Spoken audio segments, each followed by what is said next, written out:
Hello, good afternoon. Thank you for joining us for the afternoon session of this conference on Nostra Aetate at 60, the spiritual heart of Catholic Jewish relations.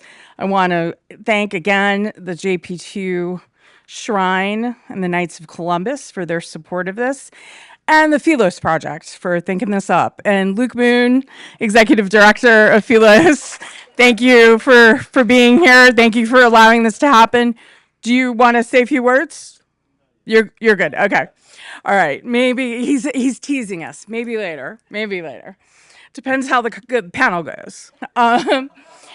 So this panel asks the question, why should I care about Jewish-Catholic relations? I presume that you do care because you're here, but hey, maybe that's why you're here, to be convinced. Obviously, as we have been discussing all day, this is a critical issue, and even more critical than probably most of us care to admit. At least that's the case in my case, as has been spoken about more than once. The younger generation in particular, it's been alarming what we've been seeing in some traditional communities when it comes to anti-Semitism. So, and I have to say, maybe Rabbi, you'll appreciate this too. As a New Yorker, I don't think it was until I was in college or in my 20s that I really appreciated that anti-Semitism was still a thing. Because I mean, Jews and Catholics get along really well in New York. We just kind of have to. We're all in it together, you know? But here we are. So for this panel, we have Yael Freeman, who's the founder of TA Verbatim Consulting. And I think each panelist will give you a better sense of who they are and their perspective and how it brought them here as it gets going. We have Catherine Wolf, who's an experienced newspaper reporter and founder of the nonprofit This Is Us. Rabbi Stanton, who I will forever refer to as Rabbi Cabaret, for his interfaith consulting work on Broadway, which is so unfair to him. He actually leads people in their faith and stuff. But there we are. You put it in your bio and it sticks. Don't look up the embarrassing things in my bio, please. Peter Wolfgang is the head of the Family Institute of Connecticut, the Family Institute of Connecticut. That's a state in the United States, right adjacent to New York, where I live, and also their political arm. And Simone Rizkala, I think some of us are aware of her. If you get the chance to run into her in the hallway, ask this first generation Egyptian, Armenian American about her recent trip to Armenia. Finally got to her roots. And finally, we have our moderator, who I will leave the stage to, Phil Dolinsky, who is strategic advisor at Philos. And again, thanks to the Philos Project and thanks to the Knights of Columbus and the John Paul II Shrine. We heard in the last lecture and from George Weigel about the holiness of the land and how that draws us together and necessarily draws us together. And I have to say, I'm personally grateful for Philos, because I've only been to the Holy Land twice, and the most recent time was right before the attacks. A year or so, and it was thanks to Philos. It's important to be able to go there and see. I was very moved. I know I'm not alone in seeing just the last couple of days, not a political comment at all, just to see the Vice President of the United States kneeling so respectfully and devoutly at the Church of the Holy Sepulchre, where we believe Jesus was crucified. This is real, and one of the most peaceful places in the world. I know this sounds insane, but I find is about 4 o'clock in the morning in Old City Jerusalem. The only people out are the Christians, Catholics going to the Church of the Holy Sepulchre, Jews and Muslims all going to pray. It's a beautiful thing. You know why people are out there. So anyhow, now Phil, the floor is yours. Great, thank you very much. Thank you, everyone, for still being here and for being so attentive after a delicious lunch. Very excited for this brief panel discussion to talk about Nostra Aetate, its cultural implications, and just the nature of Jewish-Christian relationships and friendships. And before I turn it over to panelists much more distinguished than myself, just a brief word about kind of what Nostra Aetate has meant to me being at the Philos Project for over the past year. I admittedly, as an Orthodox Jew, did not know about Nostra Aetate before I joined the Philos Project. It was, one of the many learnings that I had to do very quickly. I now have entire bookshelves filled with, as my coworkers know, because they see my growing bookshelf every day behind me on Zoom, bookshelves filled with works on Christianity and theology. And Nostra Aetate is one of those books that features, books are about, its central idea. And to me, Nostra Aetate is a lot more than just the document itself. To me, Nostra Aetate is seen in my life just simply because of the relationships that I've been able to develop with Catholics in Washington, D.C. I don't think it's outrageous to say that I'm one of very few Orthodox Jews who work in Washington, D.C. Certainly one of the only ones who wears a yarmulke out publicly. And to a lot of young D.C. Catholics, I am probably their only Orthodox Jewish friend.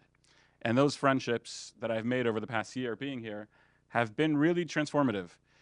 I had shared this at our panel back in March that the voicemails that I had waiting for me after October 7th when I turned on my phone after the Jewish holiday were from my Catholic friends. And recently, after the horrific attack in D.C. where Sarah and Yaron from the embassy were killed, the entire night, I was actually driving back home to Philadelphia, I was just getting phone calls from my Catholic friends asking if I was okay. And to me, that's the document of Nostra Aetate coming alive. And I very much cherish everything that means. So I'm excited to be here to talk with some wonderful people about Nostra Aetate, about those friendships. And hopefully we'll be able to save some time for questions at the end. Peter, I want to begin with you. You spend a lot of time online involved in the kind of online Catholic world. You are a brave man for doing that. And if people haven't followed Peter's work, I think all of you should. But you're involved in these discussions about identity, where doctrine, identity are always being debated. I'm curious how you've seen Nostra Aetate being understood or misunderstood in online circles. How do you think young Catholics especially are relating to the doctrine of Nostra Aetate? What's been your experience, and especially dealing in the online world? Yeah, Phil, thank you. And thank you, Philos Project, for having me here. It's an honor. Nostra Aetate, I don't think I even knew how to pronounce it properly until today, listening to all of you talk about it. I certainly knew what the document was, but to your question, to some of your opening comments, probably my existence may not have come about if not for Nostra Aetate. My father is Jewish, my mother is Catholic, and I'm sure I'm not the first person. I'm sure there were Jewish Catholic marriages prior to Nostra Aetate, prior to the 1960s. I'm sure I'm not the first, but that whole world of post 1960s Catholicism, of late 20th century America, I cannot imagine my world apart from that, because when this new, more recent anti-Semitism popped up, what I call the new anti-Semitism, which we'll talk about, it was a shock to me, because the world that I grew up in, and I'm a 55-year-old man, so my first few decades of life were the 1970s, the 1980s, and so forth. It's very much what you heard Catherine Lopez mention in her opening. She lives in New York. I live in the adjoining state of Connecticut. And hostility or animus between Catholics and Jews in my lifetime was unheard of. We all got along great. And you may not, and I think, I hope I don't blow anyone's mind here when I say this. The average person on the street has not read Nostra Aetate, has never heard of Nostra Aetate, and nevertheless has absorbed Nostra Aetate. Like it's in the air that we breathe. I think of maybe about 3 years ago, right? It's, what is it now? 2025. So it was the 60th anniversary of the opening of Vatican II. And Ross Douthat at the New York Times, he wrote this column about how Vatican II had failed. And he meant that he felt it had failed according to the goals that were set by the people who wrote Vatican II or were associated with it at the time in the 60s, that there was going to be this new Pentecost, and instead Christianity contracted over the next 60 years around the world. And what I thought, and he really didn't write anything I disagreed with by that metric, but then a few days later, there was a theologian named Larry Chapp, and he has this podcast. He had a guest on named Cale Zeldin, and they talked about the ways in which Vatican II had succeeded. And I agreed with everything he said. And what he talked about is talking about Vatican II would be like asking a fish to talk about water. If you grew up post-Vatican II, that is just the culture. That's the world you breathe in. For most of us, we all go to the Novus Ordo. We all celebrate. We all worship God. Not all of us, of course. There's the Latin Mass folks, and we should talk about them. But for most of us, you worship in the vernacular. You've accepted the principles that Vatican II wanted to inculcate into Catholic culture without even thinking about it. Like most of us, when you read about anti-Semitism, when you read about the Holocaust, or just Jew hatred in general, it's something out of an old newsreel at best, if not further back. It's something deep, deep, way back in history. It's something we're way beyond. I felt like growing up in the 70s and 80s, and of course, look, it's a fallen world. It's never going to be perfect. But in the world I grew up in New England, in the 70s and 80s, it was a sort of sweet spot of tolerance in American history. I was born, the year after Martin Luther King died. A lot of this stuff, it never faded completely, but it was fading. It was fading. Anti-Semitism, racism, all of that. So I was very blessed. My paternal, my Jewish grandparents, my Portuguese Catholic grandparents, they loved each other. My dad and mom would pack us up, my brothers and me, and say, "Hey, let's go visit your maternal grandparents." We'd go there. My paternal grandparents would already be there. They'd be sitting around playing poker or something. They loved each other. So it blew my mind in more recent years. I'm sorry I'm going on. I want the other panelists to talk too. But to your question about online Catholicism, it's a recent phenomenon. I think it began with, and of course we're at the John Paul II Center today, but in recent years, there's been among the young, I think it began a little bit with the millennials, but really picked up steam with Gen Z. Beginning with the millennials, there was kind of a reaction against, not all the millennials, of course, I'm generalizing, but among the very online crowd, certainly.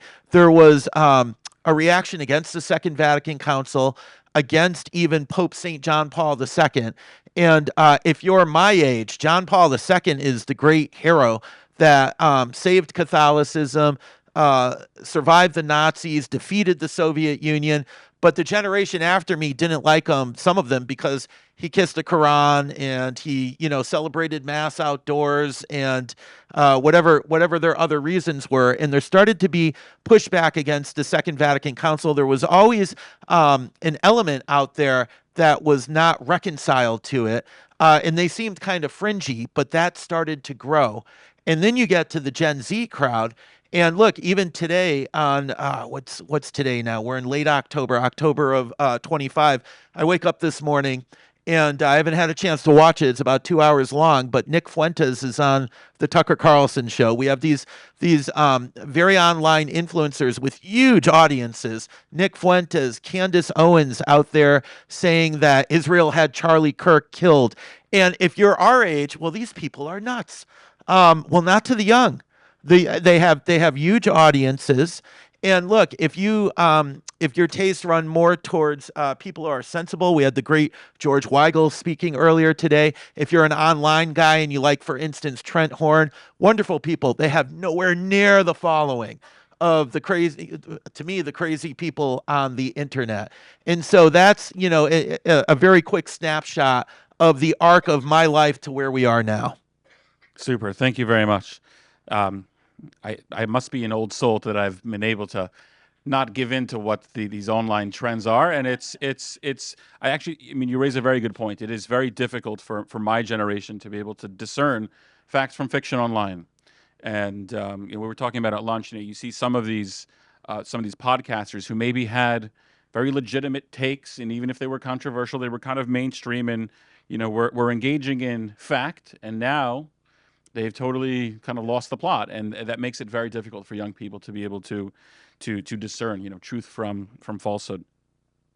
Switching a little bit to Yael, want to continue talking about Nostra Aetate, talking about its impact on the culture.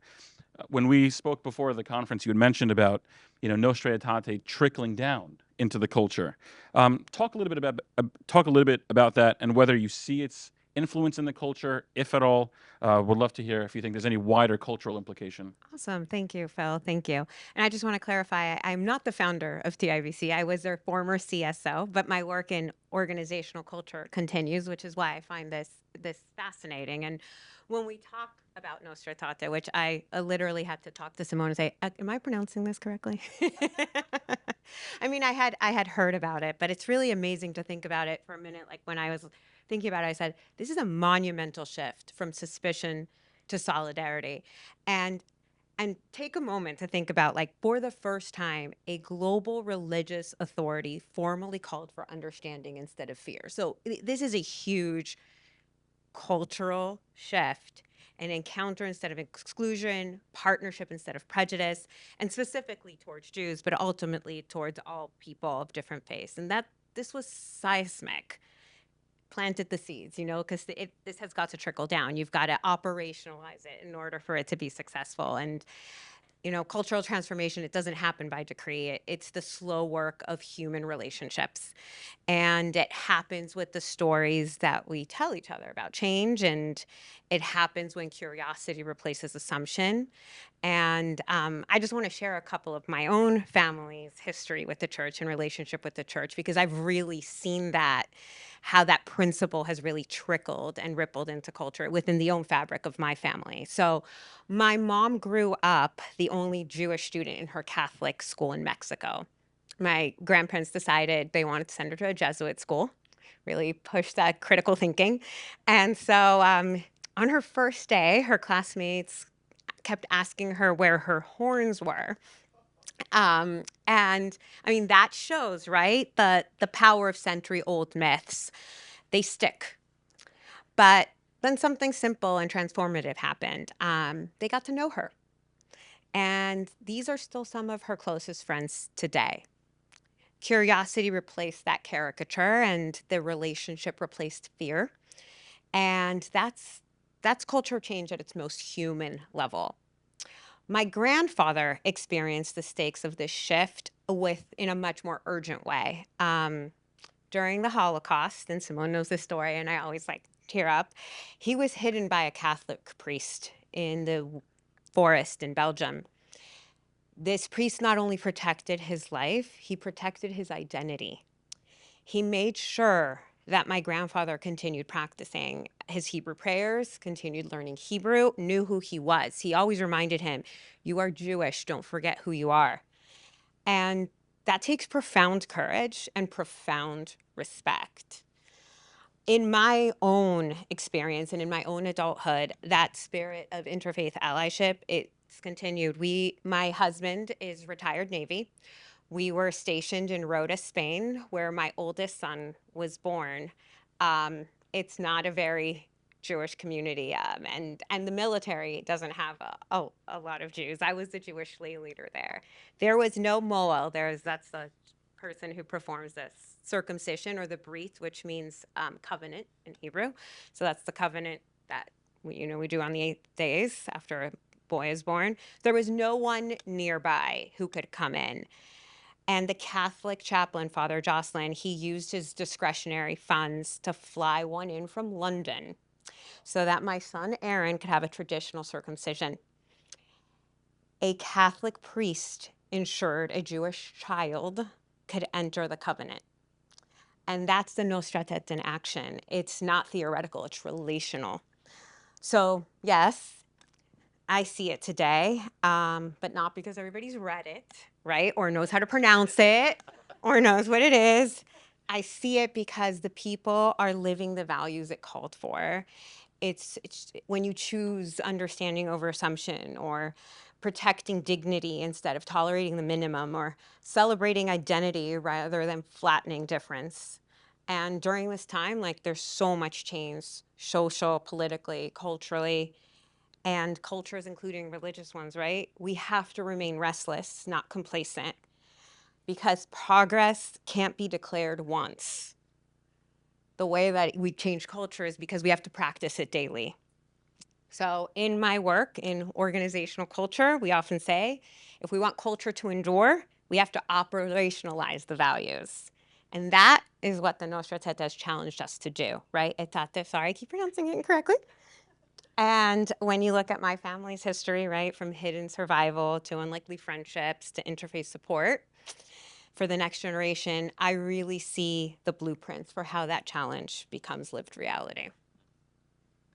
Super. Thank you. That is an awesome story. That is a really, really cool story. And it's very true. I think, to me, Nostra Aetate has been lived out over a coffee, over a Yes. gin, and just having those Yes. relationships, fostering those friendships is really, really special. So thank you very much for sharing. Rabbi Stanton. So I was last. They're worried the rabbi's going to be too loud. Happens. I was last at the Vatican about 2 years ago. And when I was there, I serve on the Jewish counterpart to the Pontifical Council on Religious Relations with the Jews. And we had the chance to meet with a number of new cardinals. And if you were to ask new cardinals from many parts of the world, not including Europe or the United States, what is Nostra Aetate, or even more basically, what is a Jewish person? We got blank stares for Nostra Aetate and vague but warm responses about what are Jewish people. And so one of the challenges that we face when bringing word of this extraordinary miracle of the last century to light and to life is communicating it in areas that have not traditionally had large Jewish populations, that do have large Catholic communities. What do you tell someone in South Korea? What do you tell someone in South Africa? What do you tell someone in parts of Latin America that don't have sizable Jewish populations? And so part of the work we have to engage in is translation. And that's true especially in the United States right now. In conversation with some of the leaders at the U.S. Conference of Catholic Bishops, 40% of American Catholics are now Latino. A majority of Catholics who are 18 and under identify as Latino. And so they might have a cultural context. They might have grown up without a lot of Jews present. And so all of a sudden, what might have been obvious 50 years ago to a lot of Catholics who, I'm guessing, and I don't have data for this, were probably of Irish and Italian and Polish ancestry, all of a sudden we have to translate in a meaningful way for entirely new cohorts of American Catholics and Catholics around the world. And the metaphor that I like to use comes from the story of Hanukkah. Why do we always put Chanukias, the menorahs, in our windows? Pirsume Nisa. You're supposed to publicize, amplify the miracle so that other people know about it. A great miracle happened 60 years ago. We need to publicize it. We need to find a symbol, a name, a way that is universal of relating the hope that an incredible declaration and decades building upon it systematically have wrought, not just for the Jewish people, but my understanding is, from the standpoint of many Catholics, for Catholics as well, righting historical wrongs to the extent that it is possible and clarifying historical ambiguities and theological ambiguities. Now, I want to go to theological ambiguities because I think that another opportunity beyond publicizing this great miracle is right at the hands of the current Pope at this very moment. And I was blessed to co-author an article with Rabbi Yehiel Pupko about it. And word on the street is actually Pope Leo had the opportunity to read that article. Word on the street, I've not asked the dear Pope, I've not been invited to ask the dear Pope in person, but God willing, one day. And it is talking about the legacy of St. Augustine, who did a lot of great things and said some really problematic things about the Jewish people. And in particular, his commentary on Psalm 59 describes the dispersal of the Jews into exile and as a punishment for the Jews not accepting Jesus. Now, this was not corrected or clarified in Nostra Aetate because it wasn't about deicide. It was about punishment for not accepting Jesus as Lord and Savior.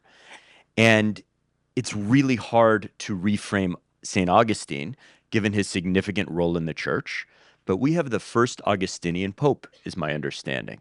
And if ever there is an opportunity to clarify or contextualize that commentary, or to even de-emphasize that commentary on Psalm 59, so that we are not relegated to a witness people, meaning folks are supposed to keep us alive, but basically enable us to suffer. It's kind of a Mark of Cain situation where you're alive but sad, wandering around in exile.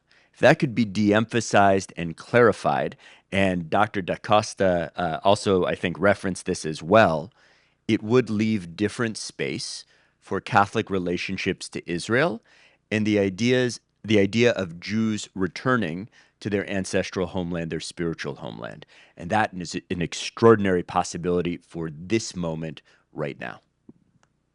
Yeah, thank you very much for that, and congratulations. And we hope that the Pope actually did read the article. That's I'll let you know if he great. gets back to me on it. Yeah, I mean, what might you think about kind of next steps? Kind of, are we talking perhaps another magisterium to be issued? Kind of what imaginative ideas could you have for the future post the 60th anniversary of Nostra Aetate for the future of Jewish-Christian relations? I'm really interested in the idea of the synod that just happened recently, because it brought together clergy and lay people from all over the world. And I wonder if there needs to be a Jewish and Catholic synod of sorts to actually forge those relationships internationally and enable people to surface the issues that they see around them. And it could just be there are no Jews living here, so we don't know what to make of Jews. Or it could be there's latent anti-Semitism rooted in culture, not religion, but that the two have become blurred and need to be addressed in a different way. So I almost wonder if there needs to be a great listening campaign of sorts where you bring people together, unearth what they see and experience or don't see and experience, and then address it for this day right now. That's great. Thank you. Simone, we have another conference to put on. I don't know if you just heard. We'll get on that. I want to switch a little bit now to actually the friendships and the relationships that we've been talking about. Catherine, as a Jewish reporter, you've said, we spoke offline, that Christian organizations like the Philos Project have shown up for you in difficult moments, and I can say the same thing for me as well. I'd love to, if you wouldn't mind, to hear kind of you share some of those experiences, what they've looked like and what they've meant for you.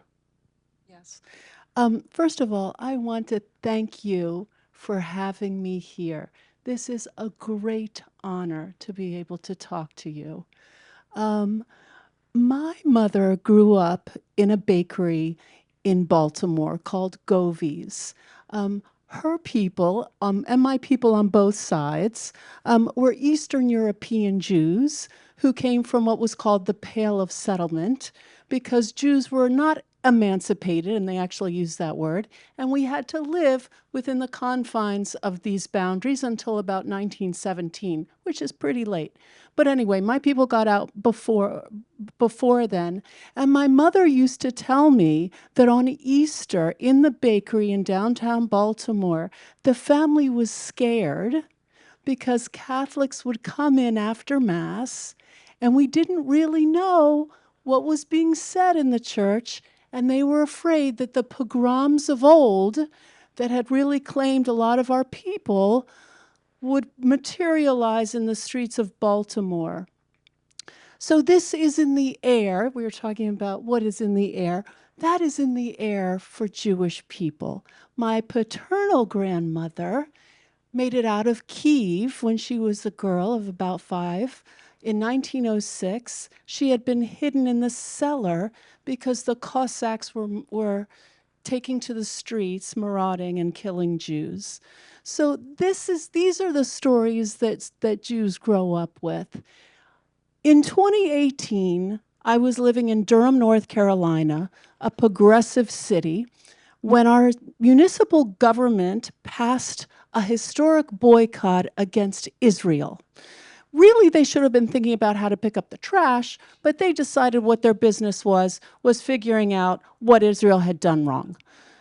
This I felt in my bones more than anything before as a Jew. I had never really known anti-Semitism, but this was different, and it made my hair stand on end.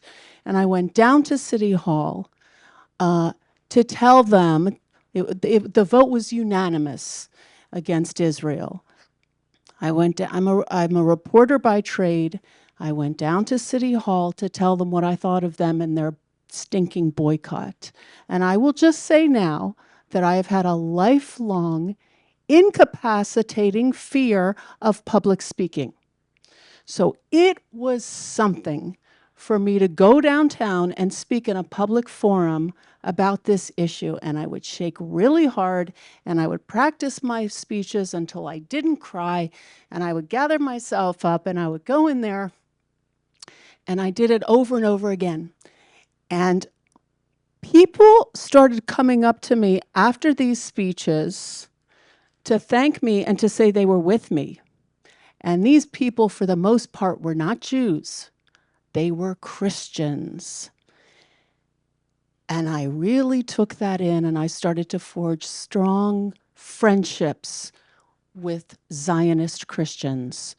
2 years ago, after Israel was attacked, I decided to mount a one-man protest against the Red Cross for not showing up for us in Gaza. Oh, thank you. And for also not showing up for us in Auschwitz. That's another panel. It was something I dreaded doing, as I usually dread these things. So, and the attacks had just happened a few months earlier, and we were all trying to wrap our heads around it. How many of us were stolen? How many of us have been murdered?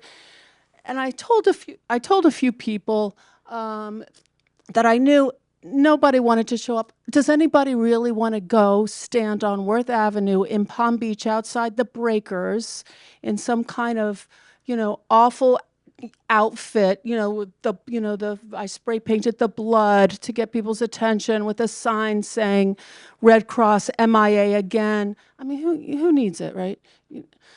So I drove up, I went down by myself. I was nervous. I got out my cardboard sign, my little light, and I stood on the corner on Worth Avenue in front of that fancy hotel. This was the gala, the annual Red Cross gala. And the Mercedes are lined up, and they're coming in, and I'm standing there pretty much alone. And all of a sudden, people start amassing on the corner. Christians. They came up, where are you from? I'm from Texas. I'm from Georgia. I'm from DC. What are you doing here? We are here to protest the Red Cross. And those people, they stood with me on that dirty sidewalk when I was alone. And they were philos. And I didn't know those people. And they prayed and they held candles and they said, "We are with you." I'll cry every time I tell this story. And that healed me.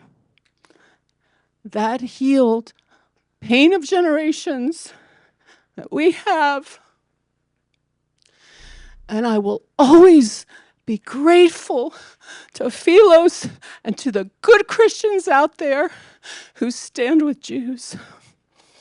Thank you.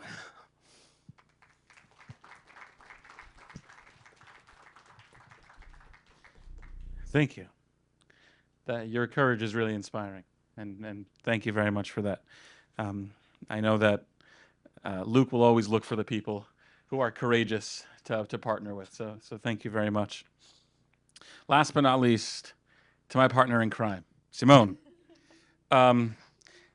So I would say that Simone's focus is Jewish-Christian relationships and partnerships, but saying that that's her focus, I think, doesn't do it justice. This is what Simone lives and breathes, and that's evident by our friendship.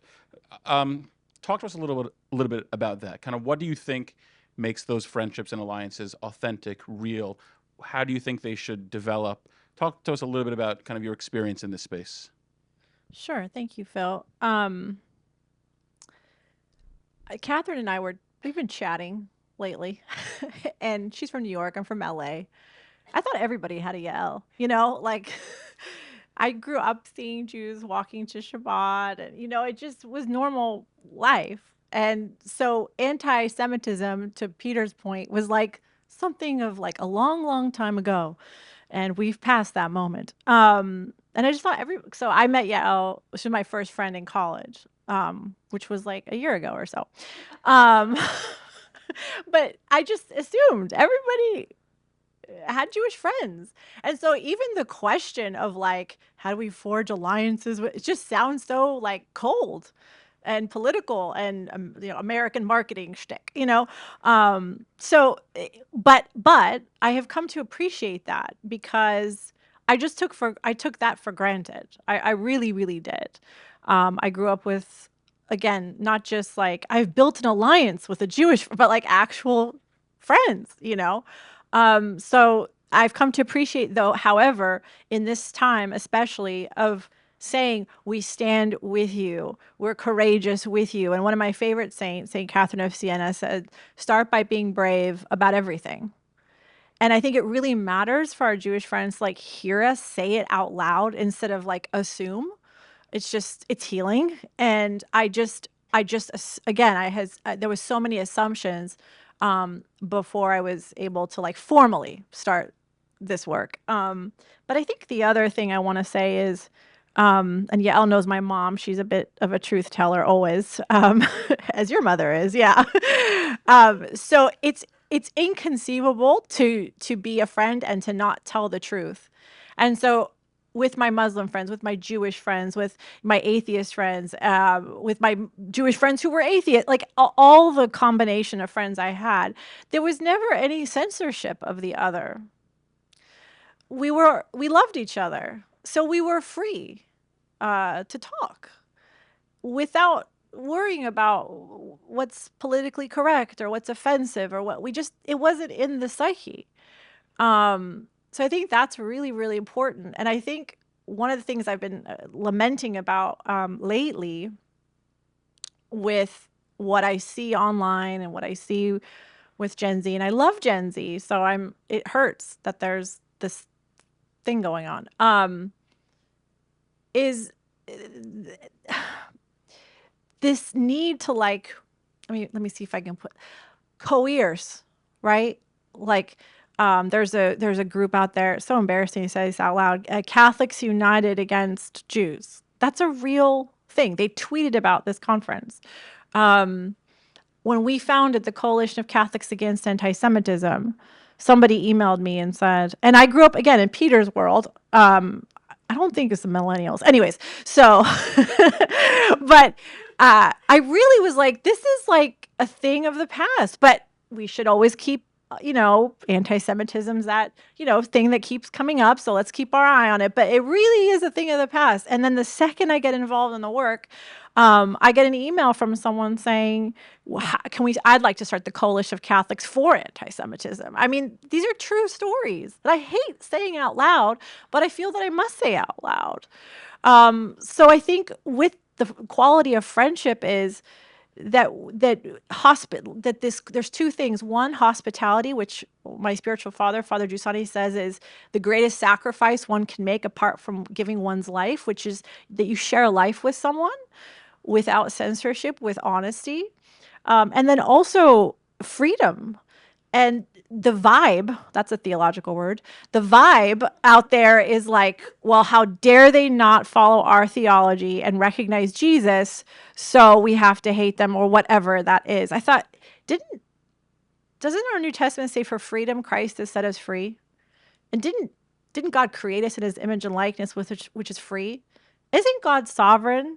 So if he wants us all to be Catholics, he'll make us all Catholics if he wants. But I have to just trust him and be in charge and know that freedom is the way that he operates and not compulsion. So I think those are things that I think about a lot. Was that an answer to your question? That was great. Okay, Thank all you right. very much.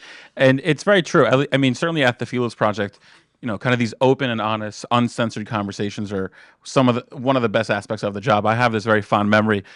Luke is sitting in front of me, being with Luke at a conference. You'll recall this. And it's late at night after a long day, and the two of us are having a pint.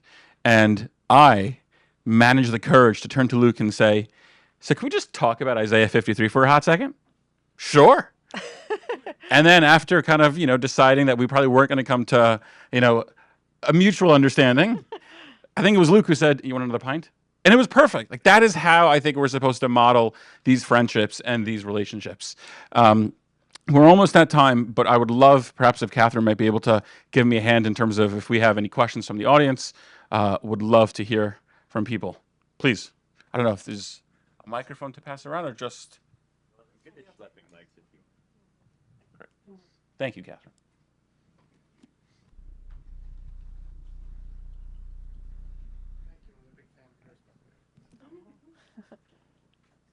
Dan Pollock?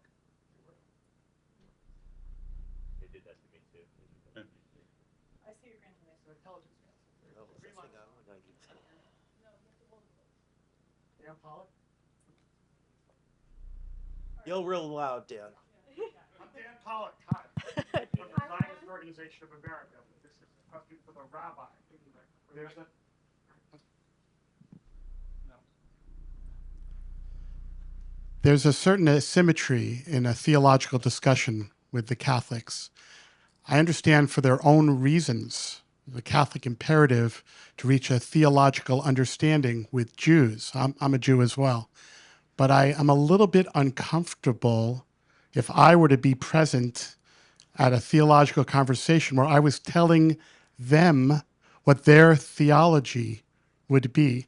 Is this a problem in your discussions, and how do you get over it? I mean, isn't it the case that we can agree that theology is different for different religions? And of course, their theology has had some unfortunate consequences, but what role do we have in saying what their theology ought to be? And is there ever a time when anybody would suggest to you theological changes that are necessary in Judaism? Do you understand my question? I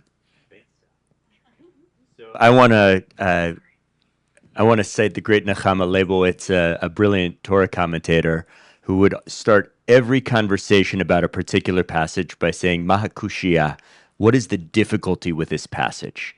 What doesn't cohere? What isn't simple? What isn't easy?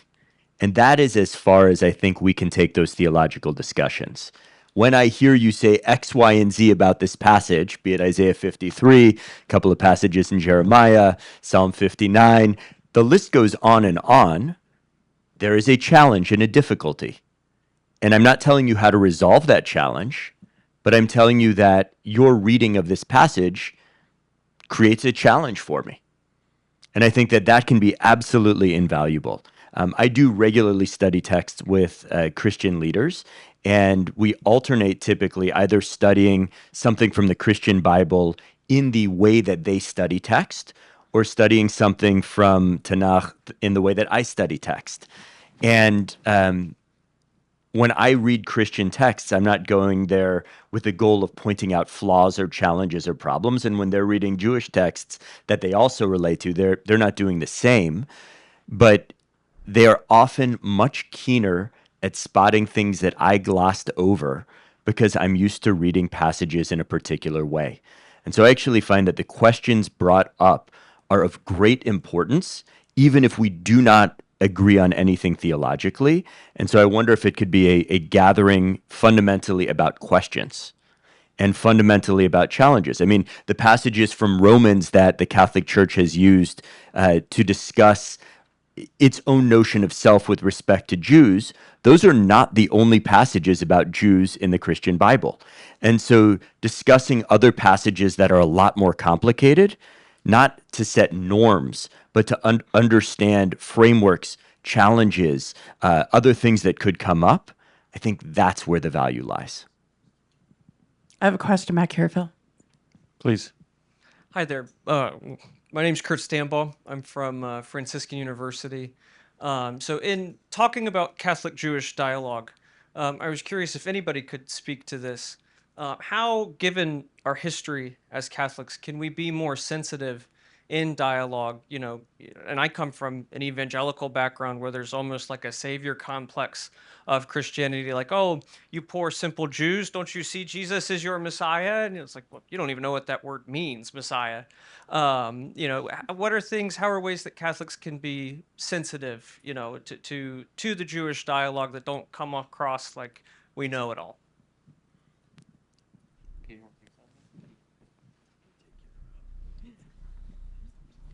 Well, I would lean into the things that have already been said here. It really comes down to friendship. Everything comes down to friendship, to relationship, to one-on-one, to the sort of things that you heard Simone and the other speakers talk about in terms of getting together over a pint and maybe not going to Isaiah 53 right away, but you know, Every I mean, conversation doesn't actually have to be about scripture and history. right. Yeah, like just, hey man, who do you think is going to win the big game tonight? You know, stuff like that. And let's not be siloed. And this comes back to, you know, when you were saying to me you're very online. That's the problem, is being very online. I think that has a lot to do with it. We're all very siloed. And of course, that's a much bigger problem than even the problems we're discussing here today with our society right now. But we have to get out of our own heads, get off our screens, and actually hang out with each other in the flesh. And then I think a lot of this stuff will never go away completely, but lessen greatly. And it's also important to use the online forums as a opportunity too. I mean, we can be leaven and light there and have conversations and have forums and things like that, and even listen to a Zoom lecture for an hour, and it'd be compelling, and beautiful and challenging. Could I just say something real quick? And then Aviva, I see you. I you know, nails on a chalkboard when I meet Christians who are like, "Oh, Jew, don't you see? It's also obvious." And that same sometimes Catholic also treats Protestants that way, like, you know, you're too smart to be a Protestant, all that. So it's so painful because, again, I'm Catholic, so I want us to be a little bit more vain about how we're coming off to people, and also read any good Jewish book and you're gonna like shut your mouth and go, like I need some humility here, because truly, like, our roots are so Jewish. You gave me an idea, Rabbi. If Pope Leo calls you, we should have a Jewish Catholic conference with the Tridentine Mass and how Hebraic and Jewish it is. We should have a liturgical Hebraic, because it is, with a point. It's way more Jewish than the new Mass. So that, and again, I was 20 something once, like a year ago, and I'm going through a crisis. And and I remember being that like revert to the Catholic faith where I'm like, oh my gosh, once these Protestants like figure it out, or, you know, they'll cut. And that attitude is so painful, because it's just, it simply is insulting to our Lord, who's sovereign, and the Holy Spirit, who leads all who are seeking him in his own way, in his own time. That's not how grace works. So I don't know. I hope that helps. And before we get to the next question, I'm sorry to delay you one more time. Just to go back to that, one of the things that at least I've tried to encourage a lot is not only are there, you know, real questions of theology that come up in these discussions, but there's also a lot of history. You know, we Jews are a very historical people with a very long memory. So when we see, for instance, these made up quotes, I mean, a lot of them are made up, just totally fabricated, about the Talmud that come about online.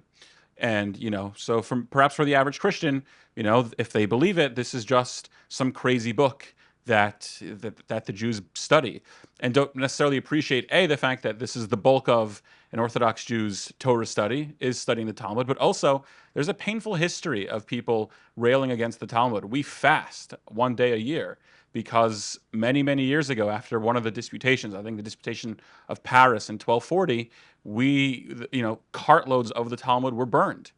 And a lot of these a lot of the hot points that come up in Jewish-Christian relations are really just old talking points. So one of the things that Simone and Luke have heard me, and James is sitting there in the back, have heard me talk at length about are the disputations, kind of the medieval disputations that took place in 1240, 1263, and then in the 1400s, that really, if you read them today, you would just see basically the same type of talking points that are being spoken about kind of right now that took place several hundred years ago. And those were very, very painful and led to a lot of bloodletting. And so I think a lot of what could help is just kind of being humble to history. And I say that on both sides, of course. But I think that could go a long way. Can I add something real quick? Please, yes. Sorry. And I just want, I'll make it quick, to add that we're not a monolith. And that to come in open to that. Like, I'm a Mexican Belgian Jew. Okay, I can't tell you the amount of like confused looks I get. and we do exist. Yeah. And we are practicing Jews. But yes, so remember that, walk in with curiosity. And I think like that's the big takeaway again to how you culture that trickles down is the understanding and curiosity. Well, I have to say this. Last night, my mom goes, I go, Mom, I'm going to be on a panel with Yael. And she goes, remember she spent Christmas with us and she beat us all at the New Testament Bible trivia? Aviva, sorry. Hi, I'm Aviva Lund. I'm an Ashkenazi Jewish, Danish, Ecuadorian, Roman Catholic. So spaces like these are heaven for me because I was born and raised in the in-between worlds. Now, that being said, I have practicing Jewish cousins who bring me back to my Jewish roots, but don't behave like my Jewish friends here, in that there is not a desire for interfaith dialogue. And I spent a period of time living in Jerusalem. And that's something I noticed, that my Israeli family and country had no interest in anyone except themselves. And I suppose theologically, from what I understand of the Jewish theology, that would make sense after an entire history of being oppressed, right? So I guess my ultimate question is, what is the Jewish motivation for interfaith dialogue? Because my understanding is that from the Christian side, and I think our on both sides because I'm also Jewish, but our motivation from the Christian side, from my understanding, is a matter of reverence to our forefathers, reparations for what we have done, and honestly, evangelizing. So those are the three that I understand. From the Jewish side, I honestly don't know, beyond like common humanity, protection from the rest of the world beating down on Jews yet again. I don't know. What is your motivation? Why are you here? Why do you care? Why be friends with Christians when they change the Jewish religion? Like, it's a problem. But I love it. Just to be clear, I love it. I love being here. I want it more. Like, I want it so much. She's ready for the next conference. I think it's an innate human desire to want to be understood. And I think that that's true on the collective as well. So one of the challenges inherent to interfaith dialogue is it presumes Jews are a faith. And the way that I love it described is that we're a family that became a faith that stayed a family. And so we are, yes, we have religious components, and we have cultural components, and we have linguistic components, and we have culinary components. There are so many different intertwined aspects of being Jewish. And so even engaging in interfaith dialogue presumes just one of many ways of being for a civilization. And so it can be complicated because when people ask me, what is your faith? It narrows me. It's like viewing me in two dimensions. And on the other hand, it can be really enriching and powerful. And frankly, I think you did hit on it. There's an aspect of self-preservation, that if we are understood, maybe we won't be hated. We're actually really nice when you get to know us. It's just the way that people talk about us that is a lot less savory. And so I think that there is hope that comes from that. I also have a background. I mean, my grandfather was grown up, he grew up Lutheran in Germany, but was biologically Jewish. And the people who got him out of Germany were evangelical Christians, part of the moral rearmament movement in the United Kingdom. And so he got out, and then his entire family got out. And so for me, it is also an understanding of self because I'm a Jew with Christian roots. So kind of the opposite of what you've been hearing about a fair amount today. And so it's self-understanding as well. And if I could just add one thing, to Yael's point, we are not a monolith. And if you have tested the waters in Israel, perhaps if I'm understanding correctly, and those doors seem to be closed, it doesn't mean that every door in our community is closed. And you will have, 10 Jews and not 11 opinions, but 20 opinions as we argue with ourselves. So I just think, it behooves us all to sort of look beyond the frustrations we might have with one person, one Jew, one Christian, and not deduced from that everybody must be like that, or I think I'm out of here, whatever. No, she hit the point that I would. Fantastic. Yes. Great. Well, thank you very much. Please join me in giving the panelists a round of applause. Thank you very much.